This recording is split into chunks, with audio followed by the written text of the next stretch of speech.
आज के स्टूडेंट को आरआरबी ग्रुप डी 29 अक्टूबर को जो क्वेश्चन पूछे गए थे शिफ्ट 1 शिफ्ट 2 में, आप लोगों के माध्यम से मुझे जो भी क्वेश्चन मिले उन क्वेश्चनों को आपको सॉल्व कराऊंगा। ठीक है, तो चलिए अब शुरू करते हैं।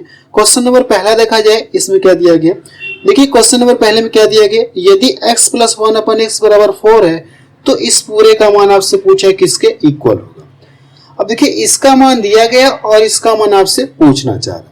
तो सबसे पहले हम लोग करें क्या, अगर हम लोग करें कि x से डिवाइड कर दे, ठीक है, ऊपर और नीचे क्या करें, मींस अंश और हर में क्या करें, x से डिवाइड करने जा रहे हैं। अगर आप इसमें x से डिवाइड करेंगे, ठीक है, x से डिवाइड कर दीजिए और साथ में मैं करूं क्या, दोनों में से 4 कॉमन ले रहा हूं। 4 कॉमन लेके क्या करूंगा, x से डिवाइड कर रहा हूं तो यहाँ पे 2 पावर है तो 1 पावर कट जाएगी तो बचेगा क्या, सिर्फ x बचेगा। 4 तो मैंने पहले कॉमन ले लिया है। अब करना है कि इसमें x से डिवाइड करूंगा तो 1 पावर बचेगा और यहाँ पे 1 बचा है तो 1 में क्या करेंगे, अगर आप x से भाग देंगे तो कितना हो जाएगा, 1/x होगा। इतना क्लियर है। देखिए मैंने यहाँ पे 2 स्टेप एक ही में कर दिया। सबसे पहले कॉमन ले लिया, कॉमन लेने के बाद मैंने क्या किया, x से डिवाइड किया तो डिवाइड करने के बाद ये मिला। अब नीचे वाले में भी क्या करना है, आपको x से डिवाइड करना है।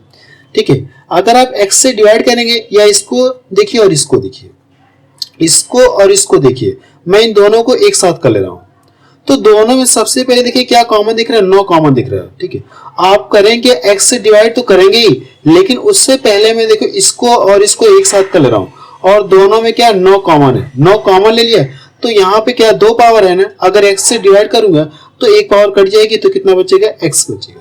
अगर मैं देखिए 9 है, अगर आप इसको लिखना चाहते हो तो ऐसे लिख सकते हैं। देखिए 9x स्क्वायर हो जाएगा प्लस 9 और ये प्लस 10x हो जाएगा। देखिए मैं यहाँ पे करके दोनों में से 9 मैंने कॉमन लिया, इन दोनों को एक साथ कर रहा हूँ। ठीक है, 9 मैंने कॉमन ले लिया तो अंदर क्या बचेगा, x स्क्वायर प्लस 1 बचेगा, है कि नहीं है, और ये क्या है 10x। पूरे में क्या कर रहा हूँ, x से डिवाइड कर रहा हूँ तो वही मैं आपको यहाँ पे डायरेक्ट करके दिखा रहा हूँ। तो यहाँ से क्या हो जाएगा, जब इसमें x से डिवाइड करेंगे तो ये 1 कितना हो जाएगा, ये x हो जाएगा, और इसमें x से डिवाइड करेंगे तो कितना बचेगा, ये 10 बचेगा। इतना क्लियर है। अब देखिए आपको पता है कि इसका मान कितना है, इस पूरे का मान कितना है, 4 है। क्लियर है। इसके स्थान पे भी कितना रख सकते हैं, 4 रख सकते हैं। x प्लस 1/x बराबर 4 है तो इस पूरे के स्थान पे 4 रख सकते हैं कि नहीं रख सकते हैं, रख सकते हैं। अब देखिए करना है कि इन दोनों का गुणा करिए, इसके स्थान पे अगर आप 4 रखेंगे तो 4 चौके कितना हो जाएगा, 16। इतना क्लियर है। यहाँ पे देखिए मैंने 4 रख लिया तो 4 9 कितना हो जाएगा, 36। 4 9 36 और 10 जोड़ेंगे तो कितना हो जाएगा, ये 46। 36 में 10 जोड़ेंगे 46। देखिए 2 से कट रहा है तो काट के आप छोटा कर लीजिए, ऊपर 8 हो जाएगा और नीचे कितना हो जाएगा, ये 23 हो जाएगा। इसका आंसर कितना आ जाएगा, 8/23। इसका आंसर कितना आ गया, 8/23। ये इसका आंसर आ गया। चलिए अगला क्वेश्चन देखा जाए, क्या क्वेश्चन एग्जाम में पूछा गया था। क्वेश्चन नंबर 2 देखा जाए, इसमें क्या दिया गया है, यदि a प्लस बी बराबर 18 है और a इंटू बी बराबर 56 है तो a Q plus B Q का मान आपसे पूछा गया है। तो सबसे पहले a और b की वैल्यू क्या ली जाए, a और b की वैल्यू क्या ली जाए जिनको जोड़ने पे 18 मिले और उनका आपस में मल्टीपल करने पे कितना मिले, 56 मिले। तो कह सकते हैं अगर आप कितना ले, 14 और कितना ले ले, 4 ले ले। जब दोनों को ऐड करेंगे तो 18 मिलेगा और दोनों का मल्टीपल करेंगे तो 56 मिलेगा। इस बात को ये सेटिस्फाई कर रहा है। अगर इस बात को सेटिस्फाई कर रहा है तो मुझे a और b का मान पता चल गया। तो यहाँ पे हम लोग कर लेते हैं। तो a का मान कितना हो जाएगा, 14 हो जाएगा। अगर आप इसका 14 का क्यूब करेंगे, यहाँ पे अगर आप 14 रखेंगे तो 14 का क्यूब करेंगे तो 14 क्यूब कितना होता है, 14 का क्यूब 2744 होता है, 2744 होता है। इसके स्थान पे आप कितना रखेंगे, 4 रखेंगे तो 4 का क्यूब कितना होता है, 4 का क्यूब कितना होता है, 64 होता है। क्लियर है इतना। अब इन दोनों को क्या करना है, आपको ऐड करना है। इनके बीच में ऐड है तो दोनों को क्या करिए, आप ऐड कर लीजिए। जब दोनों को ऐड करेंगे तो 4 4 8 हो गया और ये 6 4 10 और इसको जोड़ेंगे तो कितना हो जाएगा, 7 1 हासिल 8 हो गया और ये कितना हो जाएगा, 2। 2808 आपको मिलेगा। इसका आंसर कितना गया, 2808। चलिए अगला क्वेश्चन देखा जाए। क्वेश्चन नंबर 3 देखा जाए, इसमें क्या दिया गया है, 108 एवं 36, 108 एवं 36 का एचसीएफ कितना x है। ठीक है, इन दोनों का एचसीएफ क्या कहा गया, x है। फिर क्या कहा गया, x एवं 72 का एचसीएफ कितना दिया गया, x है। तो x का मान आपसे पूछा गया, न्यूनतम मान क्या होगा, इसमें आपसे ये पूछा गया। तो सबसे पहले ये देखा जाए कि इन दोनों के एचसीएफ कितना, अगर ये 108 है और ये कितना, ये 36 है, ठीक है। और यहाँ पे जो वैल्यू है ये और ये इन दोनों के एचसीएफ कितना दिया गया है, कितना दिया गया है, x है। अब देखिए ये ऑप्शन पे डिपेंड करेगा, ठीक है, ये जो क्वेश्चन है ऑप्शन पे डिपेंड करेगा, लेकिन फिलहाल यहाँ पे ऑप्शन मेरे पास नहीं है, तो हम लोग ऐसी वैल्यू मान ले रहे हैं कि इन दोनों के एचसीएफ कितना है, 36 ही है। देखिए 36 से ये भी कटेगा, 36 से ये भी कटेगा, ठीक है। इन दोनों के एचसीएफ कितना आ जाएगा, ये 36 आएगा, 36 आएगा कि नहीं आएगा। तो यानी x के स्थान पे अगर 36 आ गया और एक वैल्यू कितना 72 है, तो इन दोनों के एचसीएफ कितना आएगा। देखिए जो छोटी संख्या बड़ी संख्या को पूरा पूरा डिवाइड करे तो इन दोनों के एचसीएफ कितना आएगा, 36 आएगा। अर्थात आप बता सकते हैं कि x की वैल्यू कितनी होगी, 36 होगी। ये इसका आंसर आ गया। चलिए अगला क्वेश्चन देखा जाए। क्वेश्चन नंबर 4 देखा जाए, इसमें क्या दिया गया है, 10 लीटर मिश्रण में दूध और पानी का अनुपात इतना है, 3:2 है। इस मिश्रण में कितना पानी और मिलाया जाए ताकि अनुपात इतना हो जाए। देखिए इस क्वेश्चन को लोग 3 तरीके से सॉल्व कर सकते हैं, इस क्वेश्चन को लोग 2-3 तरीके से सॉल्व कर सकते हैं, ठीक है। देखिए मैं आपको 2 तरीके बताऊंगा। सबसे पहले देखिए मीटर ये कितना लीटर है, 10 लीटर। इसमें दूध और पानी का अनुपात कितना दिया गया, 3:2 है। तो आप लिख लीजिए यहाँ से मिल्क और ये वाटर, रेशियो कितना दिया गया, 3:2 दिया गया, और दोनों की मात्रा कितनी दी गई, ये इतना है 10 लीटर। अगर रेशियो में दोनों को जोड़ा जाए तो कितना मिलेगा, 5। इससे करिए कि आप इसको डिवाइड कर दीजिए। अगर आप इसको डिवाइड करेंगे तो भाग कितनी बढ़ जाएगी, 2 बढ़ जाएगी। यानी इसमें देखिए अगर गुणा करेंगे तो 6 लीटर दूध है और 4 लीटर क्या है, पानी है, 4 लीटर पानी। अब प्रश्न में ये कहा गया कि इस मिश्रण में कितना पानी और मिला दिया जाए कि इनके बीच का रेशियो ये आ जाए। तो सबसे पहले ये देखा जाए, क्या इसको आप ऐसे लिख सकते हैं, क्या इस चीज को आप ऐसे लिख सकते हैं 6 और ये बट्टा 4। अब ये कहा गया इसमें पानी कितना और मिला दिया जाए, इसमें पानी कितना और मिला जाए। हम लोग मान लें कितना मिला दिया, x लीटर मिला दिया जाए। अब इसको काटने के बाद इसका मान इतना हो जा रहा है 2/3, किसके इक्वल हो जा रहा है, 2/3, यानी 2:3 का मतलब 2/3। अब इसको क्या करिए, आप गुणा कर लीजिए। इसको जब गुणा करेंगे या तो ऐसे इसको काट दीजिए, कितनी बार में कटेगा, ये 3 बार में। इसका ला के इसमें गुणा करेंगे तो 3 3 का 9 हो जाएगा, तो 4, ठीक है, 4 प्लस x बराबर कितना हो जाएगा, 9। और ये जाके इधर घट जाएगा तो x बराबर कितना आ जाएगा, x बराबर 5 आ जाएगा। यानी कितना लीटर पानी और मिलाया जाना चाहिए ताकि रेशियो ये हो जाए, तो 5 लीटर और मिलाना चाहिए। कितने लीटर मिलाना चाहिए, 5 लीटर। ये इसका आंसर आ गया। ये इसका पहला तरीका है। इसका मैं दूसरा तरीका आपको बता दे रहा हूँ, ठीक है। सेकंड तरीका इसका बता दे रहा हूँ कैसे सॉल्व करेंगे। देखिए ये रेशियो दिया गया है 3:2 दिया गया, और रेशियो किसका, ये मिल्क और ये वाटर का है, दूध और पानी का रेशियो। अब ये कहा गया इसमें कितना पानी और मिलाया जाए, यानी मिश्रण में कितना पानी और मिलाया जाए कि ये रेशियो हो जाए, ये रेशियो हो जाए। तो आप ये भी रेशियो लिख लीजिए, यहां से ये 2:3। देखिए पानी मिलाने की बात हो रही है, तो हम लोग करेंगे दूध की मात्रा समान कर लेंगे, दूध की मात्रा हम लोग समान कर लेंगे। तो समान करने के लिए करेंगे इसका लाके इसमें गुणा कर दूंगा, इसका लाके इसमें गुणा कर दूंगा। अगर मैं इसमें 2 से गुणा कर रहा हूं तो इधर भी तो मुझे 2 से गुणा करना होगा कि नहीं करना होगा, ठीक है। अगर मैं इसका इसमें गुणा कर दे रहा हूँ, ठीक है, मैं दूध की मात्रा बस समान कर रहा हूँ, तो 3 से लाके इसमें गुणा कर दूं तो देखिए अब समान होगी नहीं, 3 × 6 3 × 6, तो इसमें भी तो लाके 3 से गुणा करेंगे, तो 3 से इसमें लाके गुणा कर देंगे। अगर पानी की बात की जाए, केवल पानी की बात की जाए तो 2 दूना कितना हो गया, 4 हो गया। इसको देखा जाए तो कितना हो जाए, 3 3 9। पहले पानी देखिए 4 लीटर था, अब कितना हो गया, 9 लीटर। तो पानी की मात्रा कितना मिला है इसने, 5 लीटर पानी मिला है। कितना पानी मिला है इसने, 5 लीटर पानी मिला है। ये इसका क्या आ गया, आंसर आ गया। देखिए आंसर आपका इस तरह से भी आएगा और आंसर आपका इस तरह से भी आएगा, जो मैंने यहाँ पे बताया। जो आपको अच्छा लगे आप उससे फॉलो कर लीजिएगा। चलिए अगला क्वेश्चन देखा जाए, क्या क्वेश्चन एग्जाम में पूछा गया था। क्वेश्चन नंबर 5 देखा जाए, इसमें क्या दिया गया है, यदि एक बेलन की त्रिज्या 7 सेंटीमीटर, ऊंचाई 8 सेंटीमीटर हो तो बेलन का कुल पृष्ठीय क्षेत्रफल आपसे पूछा गया। बेलन का कुल पृष्ठीय क्षेत्रफल पूछा गया। तो सबसे पहले मैं आपको बेलन बना के दिखा दे रहा हूं। देखिए ये देखिए बेलन है, बेलन का पूछा है कि आपसे कुल पृष्ठीय क्षेत्रफल। वक्रपृष्ठ तो आपको पता है कि बेलन का वक्रपृष्ठ, यानी ये वक्रपृष्ठ कितना होता है, ये बेलन का वक्रपृष्ठ बराबर क्या होता है, 2πr(h) होता है, 2πr(h) होता है।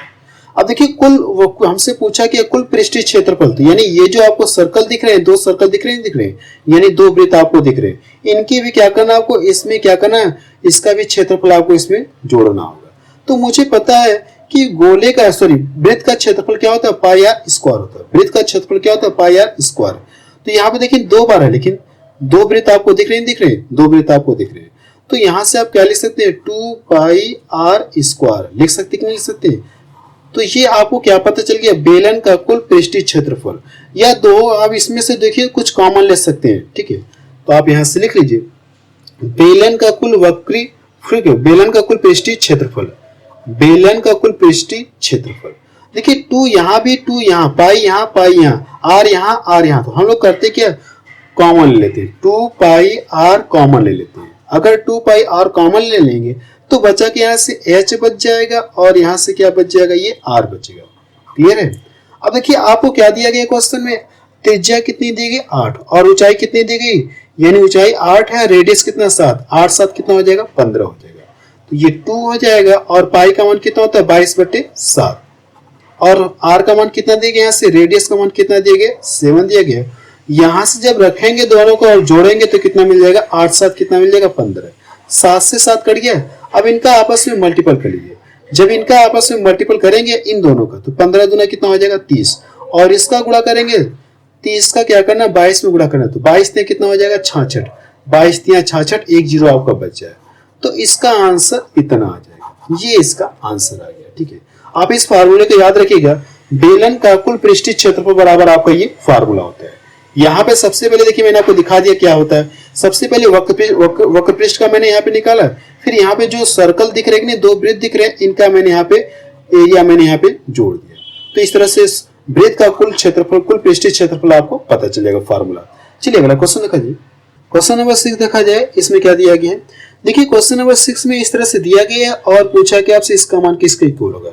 अगर ये बड़ा वाला ब्रैकेट देखिए, ठीक है, बड़ा वाला ब्रैकेट देखिए, इसकी पावर क्या है 0 है। ठीक है, अभी आप अंदर वाले ब्रैकेट को भूल जाइए, सबसे पहले बड़ा वाला ब्रैकेट देखेंगे तो इसकी पावर क्या है 0। अगर आप इसे सॉल्व करेंगे, कुछ भी आपका ये मिलेगा सॉल्व करने के बाद, तो आपको इससे कुछ लेना देना नहीं है, क्योंकि मुझे पता है कि किसी भी संख्या की पावर यहाँ पे सॉल्व करने के बाद जो भी संख्या मिलेगी और उसकी पावर कितना हो जाएगा 0। तो किसी भी संख्या की पावर 0 है तो उसका मान हमेशा कितना मिलता है, 1 मिलता है। क्लियर है।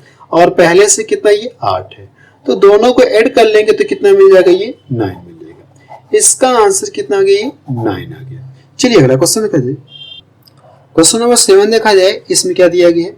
यदि मूलधन कितना दिया गया 18,500 रुपए और ब्याज की दर 30% है तो 2 वर्ष का चक्रवृद्धि ब्याज आपसे पूछा गया। ठीक है, यहाँ पे टाइम आप देख लीजिएगा, मुझे लगता है यहाँ पे टाइम में थोड़ा सा मिसप्रिंट है, 2 वर्ष होगा कि 3 वर्ष होगा, आप क्वेश्चन में चेक कर लीजिएगा। फिलहाल जिस स्टूडेंट ने मेरे पास भेजा उन्होंने ये क्या किया, 2 वर्ष लिखकर भेजा।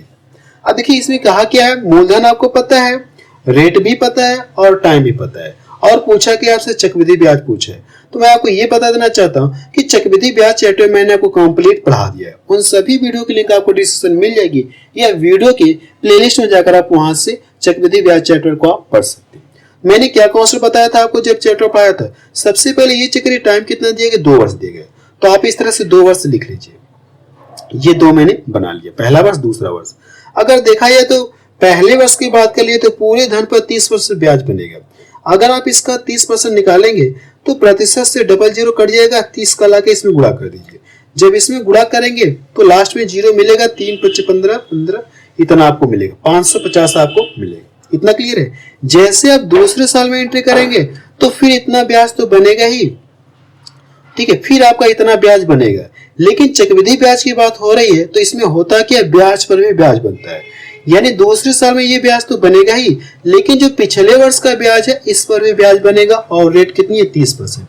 30% के हिसाब से इस पर भी ब्याज बनेगा। अगर आप इसका 30% निकालेंगे तो 00 से 00 कट जाएगा, तो 3 5 15 हो जाएगा, 3 5 15 1 16, 3 5 15 1 16। इतना क्लियर है। अब इन सभी को जोड़ लेंगे तो आपको क्या मिल जाएगा, CI मिल जाएगा, चक्रवृद्धि ब्याज आपको मिल जाएगा। 2 वर्ष का चक्रवृद्धि ब्याज कितना होगा। अगर 3 वर्ष का पूछता तो इसको हम लोग क्या करते हैं, एक बार और लिखते हैं, लेकिन मैंने आपको जब चैप्टर पढ़ाया था तो वहां पे आपको पूरा बताया। ठीक है, अगर जिनको नहीं समझ में आया आप वहां से एक बार जरूर देख लीजिएगा। इन सभी को आपको जोड़ना है। जब इन सभी को जोड़ेंगे, देखिए 5000, ये 5 है, 10,000 होगा, 10,000 10 यानी ये कितना हो जाएगा 1100। तो कह सकते हैं 11,100 हो जाएगा। अब इन सभी को जोड़िए। अगर आप इन सभी को जोड़ेंगे तो कितना मिल जाएगा, पीछे से हम लोग जोड़ लेते हैं, तो 5 हो गया और ये कितना हो जाएगा 5 5 10, 5 3 15, कितना हो जाएगा 16। क्लियर है। इसको जोड़ेंगे 5 5 10, 10 6 16, 16 कितना हो जाएगा 17, 5 5 10 1 11, एक हासिल कितना हो जाएगा 12। कितना रुपये ब्याज बनेगा 12,765 रुपये ब्याज बन जाएगा। चलिए अगला क्वेश्चन देखा जाए।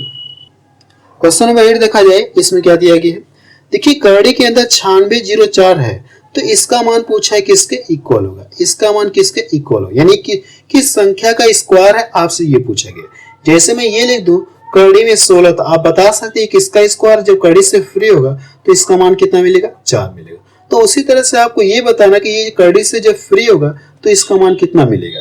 तो मैं आपको तरीका बता रहा हूँ। सबसे पहले अगर ये स्क्वायर की बात हो रही है, वर्गमूल निकालना है ना, तो दो दो का आप क्या करिए पेयर बनाइए, पीछे से 2 का पेयर बना लीजिए। अब ये चेक करिए कि संख्या का स्क्वायर किया जाए कि लास्ट में जो यूनिट डिजिट है वो 4 मिले, किस संख्या का स्क्वायर किया जाए कि जो यूनिट डिजिट 4 मिले। तो आप कह सकते हैं अगर आप 2 का स्क्वायर करेंगे तो यानी कि यूनिट डिजिट जो 4 मिले नहीं मिलेगा, 2 का स्क्वायर करेंगे तो 4 मिलेगा। और कोई संख्या है क्या, तो दूसरी संख्या पता करने के लिए करेंगे आप 10 में से हमेशा 1 घटा लेंगे। जब एक संख्या पता चल जाएगी तो दूसरी संख्या पता करने के लिए 10 में से घटाएंगे तो कितना मिलेगा 8। अगर आप 8 का भी स्क्वायर करेंगे तो इकाई अंक के स्थान पे 4 आपको मिलेगा, 8 64 मिलेगा नहीं मिलेगा।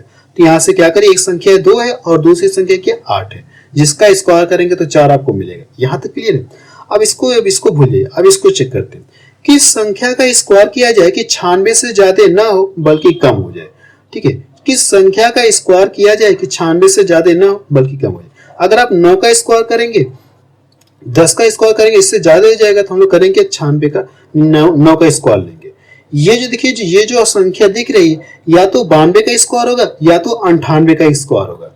ठीक है, या तो इसका स्क्वायर होगा या तो इसका स्क्वायर होगा। तो एग्जैक्ट पता करने के लिए मैं आपको तरीका बता रहा हूँ।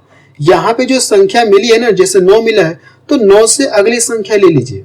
अगर 9 से अगली संख्या लेंगे तो कितना मिलेगा 10।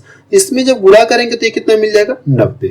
अब आपको ये चेक करना है, ठीक है, ये चेक करना है कि यहाँ पे जो वैल्यू है क्या इससे बड़ी है, क्या 90 से बड़ी है, क्या मैं देख रहा हूँ 90 से बड़ी है।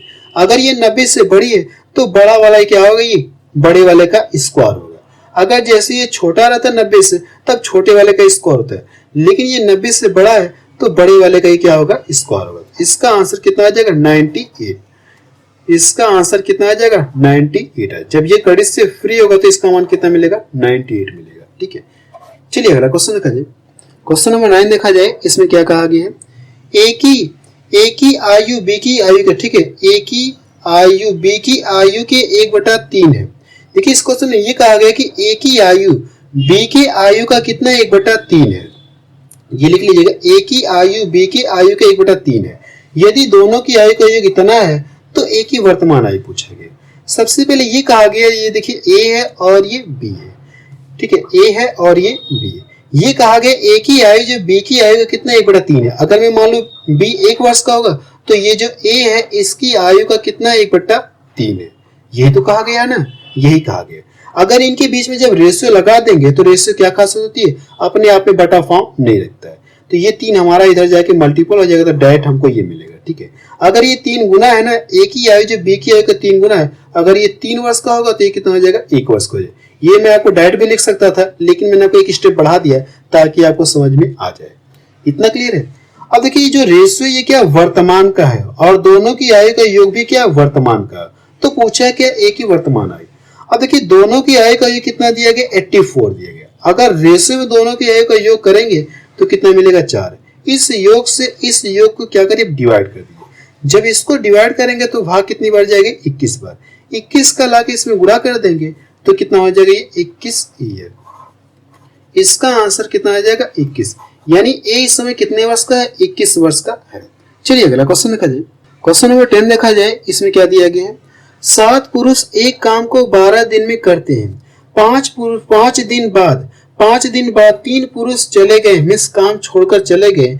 शेष काम कितने दिन में होगा, इसमें आपसे ये पूछा गया। ठीक है, देखिए इस क्वेश्चन को आपको समझा भी सकता हूँ फिगर द्वारा बना के, लेकिन मैं आपको डायरेक्ट करा रहा हूँ। ठीक है, अगर आप फिगर द्वारा बना के करूँ, देखिए अगर मैं मान ली कोई कार्य, इस कार्य को क्या कहिए 7 पुरुष से कराऊं तो ये लोग इसे कितने दिन में करने के लिए कह रहे हैं, ये लोग फिगर द्वारा बना के समझा रहा हूँ। ठीक है, 12 दिन में करने के लिए कह रहे हैं। अगर ये जो कोई कार्य है अगर 7 पुरुष से कराए तो कितने दिन में करेंगे, ये लोग 12 दिन में कर लेंगे। लेकिन कंडीशन ये है कि 5 दिन के बाद। तो 5 दिनों में इन्होंने कुछ काम किया हो कि नहीं किया हो? कुछ काम किए होंगे। 5 दिन के बाद इसमें से 3 पुरुष चले गए तो अब पुरुषों की संख्या कितनी होगी? पहले 7 पुरुष थे, अगर 3 पुरुष चले गए तो पुरुषों की संख्या कितनी बची? 4 पुरुष। तो 4 पुरुष शेष कार्य को कितने दिन में करेंगे? हमसे यही पूछा गया। कितने दिन में करेंगे? हमसे यही पूछा गया है। ठीक है, देखिए करना क्या आपको, सबसे पहले ये देखा जाए, अगर 7 पुरुष इसे 12 दिन में करने के लिए कह रहे हैं तो कितने दिन तक कर चुके? ये 5 दिन तक कर चुके। अगर मैं इन्हीं के द्वारा 7 पुरुषों के द्वारा ही कराऊं तो 12 दिन का ये लोग ठेका ले रहे हैं तो 5 दिन कर चुके। अगर शेष कार्य को कराऊं तो कितने दिन में करेंगे? 7 5 12, 5 दिन यहाँ हो गया, और शेष कार्य ये लोग कितने दिन में करेंगे? 7 दिन में करेंगे। अगर इन्हीं के द्वारा ही कराया जाए तो कितने दिन में करेंगे? 7 दिन में। लेकिन यही शेष काम 4 पुरुष कितने दिन में करेंगे? हमसे ये पूछा गया। ठीक है, तो हम लोग मान लें x दिन में करेंगे। अब देखिए दोनों के कार्य इक्वल है तो मैंने यहां से क्या कर लिया? इक्वल कर लिया। अब इसका कैलकुलेशन करिए, तो यहां से x बराबर कितना हो जाएगा? 49 49 बटे कितना हो जाएगा? 4। 4 से इसको डिवाइड कर दो, 4 एकम 4, 4 दूना 8, और बचा कितना? 1। 1 में 4 से भाग जाएगी नहीं, आप इसको इसी तरह से छोड़ दीजिए। कितने दिन में समाप्त करेंगे? इतने दिन में समाप्त करेंगे। चलिए अगला क्वेश्चन देखा जाए। क्वेश्चन नंबर 11 देखा जाए, इसमें क्या दिया गया? अब देखिए क्वेश्चन नंबर 11 में इस तरह से दिया गया, इसका मान आपसे पूछा है किसके इक्वल होगा। देखिए इसके ऊपर बार नहीं है जबकि इन दोनों अंकों के ऊपर बार है। तो ऐसे क्वेश्चन को सॉल्व करने के लिए हम करते क्या है? देखिए सबसे पहले ये देखिए जिसके ऊपर बार नहीं है, ठीक है, तो क्या करेंगे मैं आपको बता रहा हूँ। सबसे पहले ये पूरा जो दिया गया संख्या आप इसको लिख लीजिए, 400 कितना? ये 36। अब जिसके ऊपर बार नहीं है वो संख्या क्या करिए? इसमें से माइनस कर दीजिए, 4 क्या करिए? माइनस कर दिए। इतना क्लियर है? अब इसके बाद आपको ये चेक करना है कि दो संख्या के ऊपर बार है ना, तो जितनी संख्या के ऊपर बार रहेगा उतना ही नीचे क्या करना आपको? 9 लिखना होगा। अब इसके बाद आपको ये करना है कि जितनी संख्या के ऊपर बार नहीं रहेगा उतना ही नीचे क्या करना आपको? इसके आगे 0 बढ़ा देना। देखिए मैंने क्या बताया, जितनी संख्या के ऊपर बार रहेगा उतना ही नीचे आपको 9 लिखना है। 2 अंक के ऊपर बार है तो मैंने 2 बार 9 लिख दिया। 1 अंक के ऊपर बार नहीं है तो मैंने क्या कर दिया? 1 0 लगा दिया। अब इसको क्या करिए? अब सॉल्व करिए। अगर आप इसको घटाएंगे तो ये कितना मिलेगा? 432 मिलेगा, और नीचे कितना हो जाएगी? 990। अब देखिए कितने से कट रहा है ये, अगर आप देखेंगे तो कितने से? 9 से कट रहा है क्या? तो 9 से काट दीजिए इसको। जब इसको काटेंगे 9 एकम 9, 9 एकम 9, और इसको काटेंगे तो 9 चौको 36, 9 चौको 36 हो जाएगा, और 9 चौको 36, और 9 8 कितना हो जाएगा? 72। क्लियर है? देखिए फिर कट रहे हैं 2 से, तो काट दीजिए, तो ऊपर कितना हो जाएगा? 2 से काटेंगे तो 24 बार में कटेगा, और ये कितनी बार में कट जाएगा? ये 55 बार में कट जाएगा। इसका आंसर कितना आ जाएगा? इसका आंसर कितना आ जाएगा? 24/55 आ जाएगा। चलिए अगला क्वेश्चन देखा जाए। क्वेश्चन नंबर 12 देखा जाए, इसमें क्या दिया गया है? अब देखिए इस तरह से आंकड़े दिए गए हैं, आंकड़ों का पूछा क्या? आपसे बहुलक ज्ञात कीजिए। ठीक है, आपसे क्या पूछा है? बहुलक। तो बहुलक का मतलब क्या होता है? जो आंकड़े दिए गए हैं, जो इनमें से सबसे ज्यादा बार टर्म आएगा वही उनका बहुलक कहलाएगा। तो सबसे पहले आपको ये जो आंकड़े दिए गए हैं, देखिए कौन संख्या सबसे ज्यादा बार आया है। मैं देख रहा हूँ 27 मुझे यहाँ पे दिख रहा है, 27 यहाँ पे दिख रहा है, 23 देखिए सिर्फ आपको एक बार दिख रहा है, दिख रहा है कि नहीं दिख रहा है? तो देखिए सबसे ज्यादा बार कौन सी संख्या है? तो मैं देख रहा हूँ केवल 27 है जो और 2 बार आया है कि नहीं? 2 बार आया। 27 के अलावा कोई नहीं है जो संख्या 2 बार आपको दिख रही है। तो इनका बहुलक कितना हो जाएगा? इनका बहुलक कितना हो जाएगा? 72 यानी 27 आ जाएगा। ये इसका आंसर आ गया। बस अब रहने दे रहे हैं, तो आप मुझे कमेंट सेक्शन में जाके बताइए कि ये वीडियो आपको कैसा लगा।